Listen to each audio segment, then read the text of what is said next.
Today I'm here with the first impressions of the HTC Inspire 4G.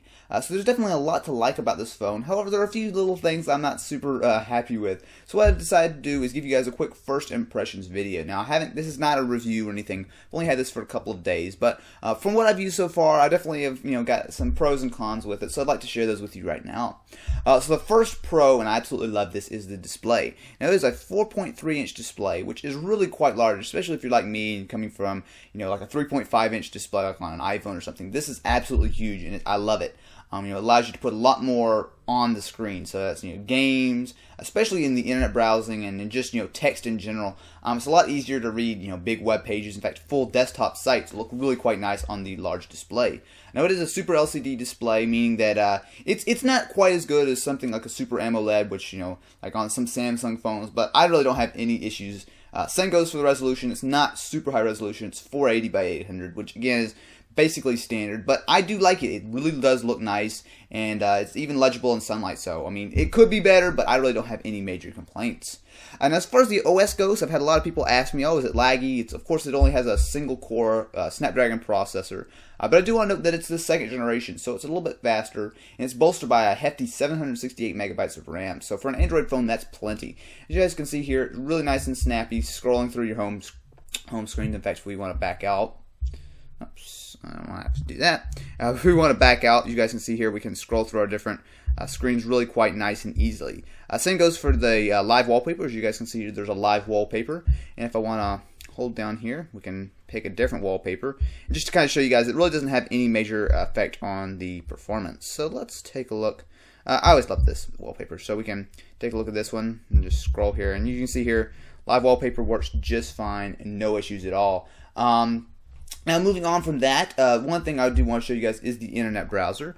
So I was reading a little Reddit here. Let's just go to state of jailbreak and just give you guys a little demo of the browser performance. Now the browser does work really quite nicely in general. I'm actually liking it. Again, that large display is nice.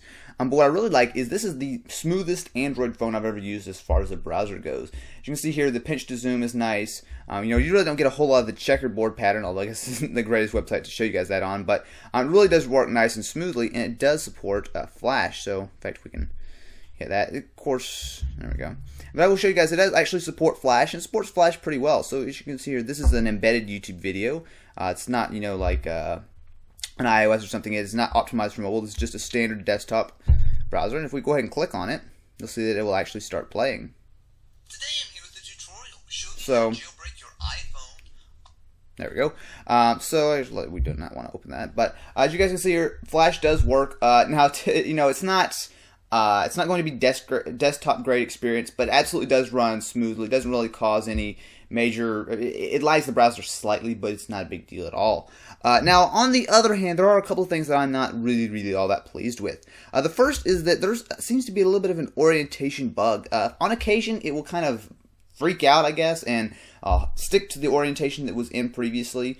So, for example, sometimes when I open the settings, it will randomly switch to one side and will not let me change it at all.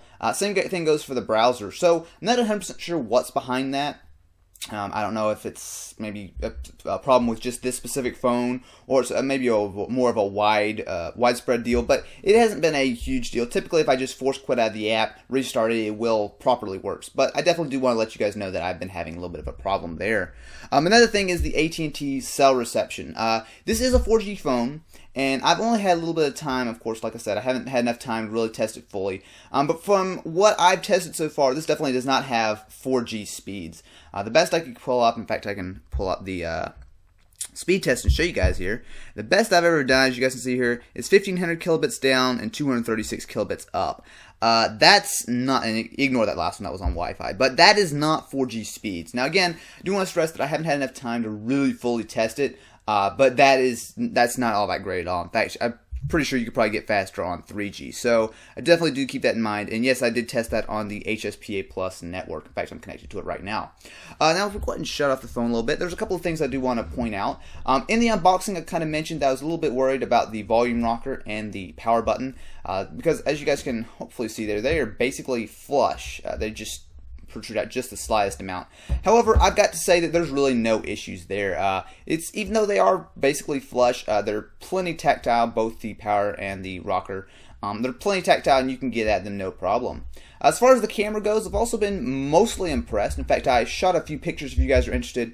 I will be doing a video fairly shortly showing you guys the 8 megapixel still as well as the 720p high definition video. I'll be doing that shortly. Overall, it's not an amazing camera. Still say it's probably not quite on par with the iPhone 4, but it's certainly not a bad camera at all. And there are some pretty cool shots you can get with it, especially with that nice dual LED flash. Anyway, that's about it for my first impressions of the HTC Inspire 4G. Overall, I've been mostly impressed with it. There's a couple of things I'm not really pleased with, but overall, no major issues. So anyway, guys, if you're interested in learning more about the phone, be sure to subscribe to the channel right up above. I will be doing several other videos, including a full review. And if you have any requests, if you want to see any particular videos about the HTC Inspire 4G, be sure to let me know in the comments below, and I'll see what I can do.